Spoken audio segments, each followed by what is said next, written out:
honorable speakers of African parliaments, Your Excellency Haile Mariam Desalegn, Prime Minister of the Federal Democratic Republic of Ethiopia, Your Excellency, outgoing Chair of African First Ladies Forum for Cancer, Your Excellency Margaret Kenyatta, Excellencies, African First Ladies and Representatives, Your Excellency Dr. Mustafa Siddiqui Kaloko, AU Commissioner for Social Affairs, Excellencies, Ministers, Ambassadors, researchers, medical professionals, our esteemed partners, women of Ethiopia gathered here, and health sector people, members of the press, and other invited guests, ladies and gentlemen, all protocol duly observed.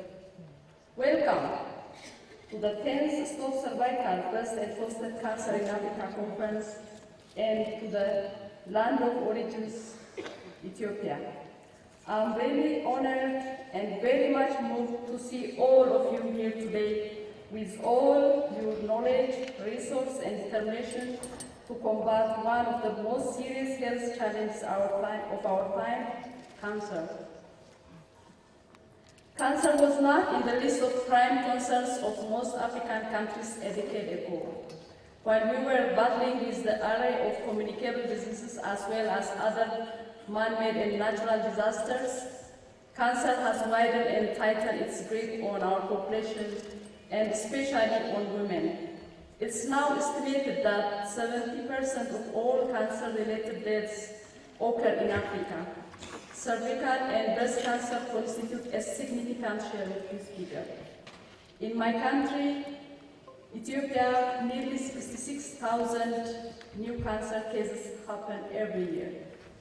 Because people know very little or nothing about this killer disease, the majority of these cases are reported at an advanced stage. What is even more tragic is women are still facing bitter suffering and death because talking about the symptoms of women's cancer is considered a taboo. They are condemned to suffer alone, not only from the physical pain of the disease, but also with psychological trauma that they cannot share with their family members and friends even. Thousands of our mothers and sisters perished without getting medical help. And those who finally approach health facilities have to travel a very long distance and end up in a long waiting list to access treatment that is only given at the Black Lion, or what we call Rambisa Hospital in Addis Ababa. Many of the cancer patients die before the date of their appointment, which can take up to 8 months. And for those who make it to the appointment, the cost of treatment is beyond their economic reach. That's why, in our social and economic city, cancer is considered a death sentence. And I cannot imagine anything more heart-wrenching than watching loved ones die without getting the help that could save their lives. Excellencies, ladies and gentlemen, many African countries share a similar story. We are losing the people we saved from HIV and AIDS and other communicable diseases to cancer.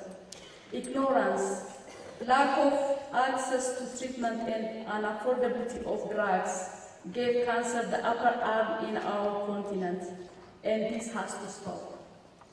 We African First Ladies have realized more than ever we have an important part to play in changing this dismaying situation.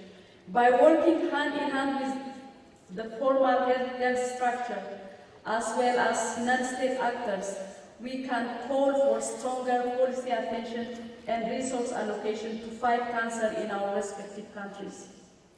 We can advocate and champion for increased social awareness to promote prevention-based response to this problem. Even though we cannot prevent cancer 100%, we can significantly reduce vulnerability by introducing a healthy lifestyle in our communities. Most Most importantly, we can save more lives by encouraging people to go to health facilities for cancer screening, which will result in healthy diagnosis and improved chances for survival. We need to advocate strongly for a much higher level of investment in cancer treatment and care facilities, as well as the training of specialists.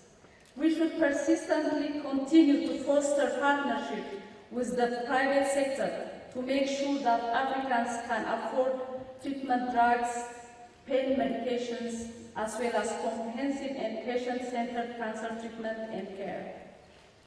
Just the other day, I learned that cancer treatment drugs for children costs up to $3,000 or more, as what Princess Nikki mentioned it before.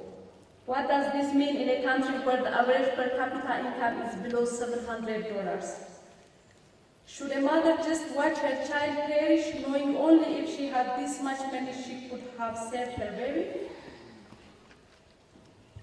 This again is the story of Africa that has to change.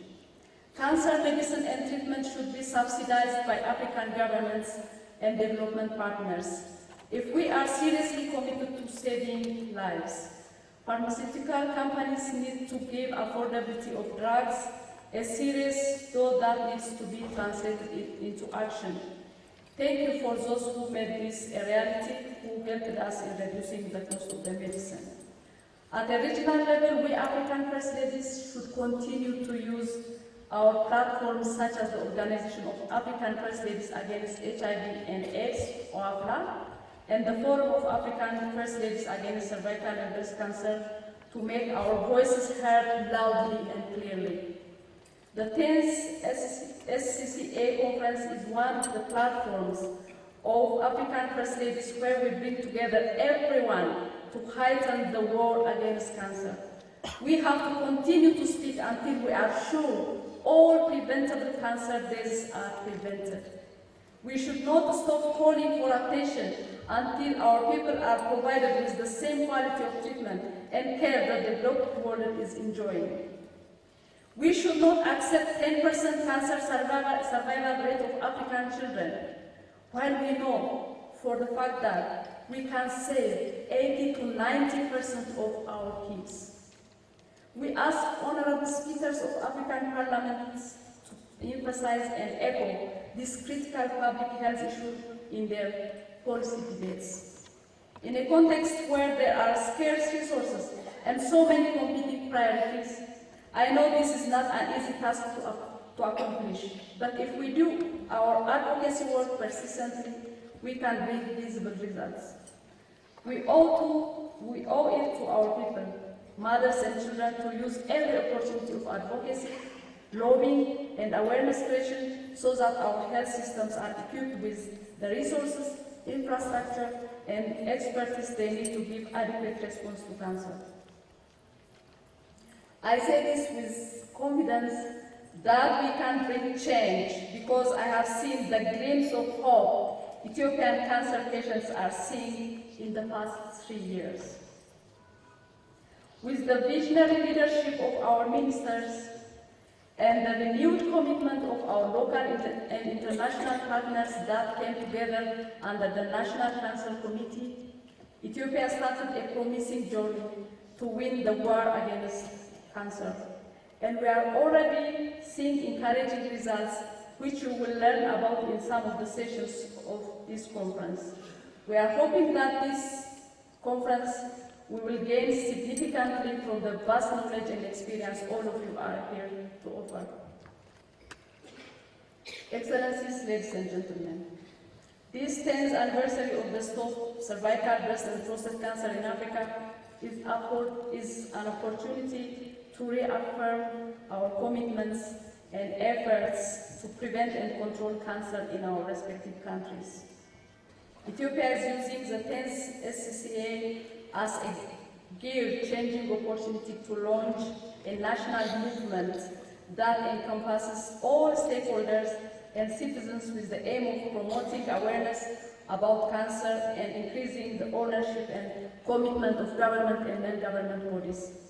In this spirit, I would like to thank our co-organizer, Princess Niti Cancer Foundation, and all local and international partners that supported the successful organization of the conference. I also would like to recognize and appreciate the commitment and support demonstrated by the government of the Federal Democratic Republic of Ethiopia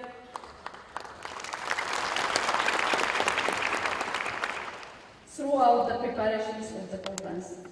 I'm confident that this commitment will continue and will be strengthened to bring a lasting result in our cancer prevention and control efforts. I would like to conclude my remarks by thanking all of you for being here to share your knowledge and experiences and to revive the hope of cancer patients and their families in Africa. I also would like to thank my dear sister African First Lady for your continued commitment to this topic. I want to acknowledge especially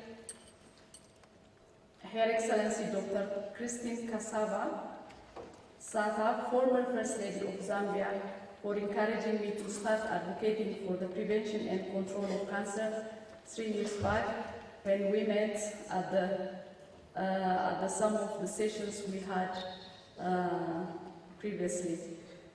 I wish us all a successful deliberation in the following days, and I have no doubt we will go home with concrete ideas we can implement and results we can scale up. Finally, for our international guests, despite the cold weather, I warmly invite you to explore Addis Ababa and the unique Ethiopian culture. I thank you.